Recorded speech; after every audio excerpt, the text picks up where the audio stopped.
சென்னையில் 20 சென்டிமீட்டர் மழை பெய்தாலும் பெரிய அளவிலான பாதிப்புகள் இருக்காது என மருத்துவத்துறை அமைச்சர் மா சுப்பிரமணியன் தெரிவித்துள்ளார். கோவளம் வடிநிலை பகுதி பணிகள் தொடக்க விழாவில் உரையாற்றிய அவர், சென்னையில் மழைநீர் தேங்காத வண்ணம் நடவடிக்கை எடுக்கப்பட்டு வருவதாக கூறினார். அமெரிக்காவின் ஒரு மிகப்பெரிய 50 மாநிலங்களில் பிரதானமான மாநிலம் ஹூஸ்டன்.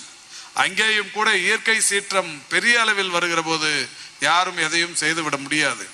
ஆனால் அது போன்ற நிலைகளிலும் கூட பெரிய அளவிலான பாதிப்புகள் வருகிற போதும் கூட மாண்புமிகு தமிழ்நாட்டின் முதலமைச்சர்களுடைய இந்த சமயோசிதமான நடவடிக்கைகள், எங்கேயெல்லாம் மழைநீர் வடிகால் வாய்களில் இல்லாததினால் பிரச்சனைகள் ஏற்படுகிறது, வெள்ள பாதிப்புகள் ஏற்பட என்ன காரணம் என்பதை கண்டறிவதற்கு ஒரு ஓய்வு பெற்ற IAS அலுவலர் தலைமையிலான குழு ஒன்றை அமைத்து அந்த குழுவினர் தந்த அந்த பல்வேறு பரிந்துரைகளின் அடிப்படையில் இன்றைக்கு பணிகள் நடைபெற்றுக் கொண்டிருக்கிறது.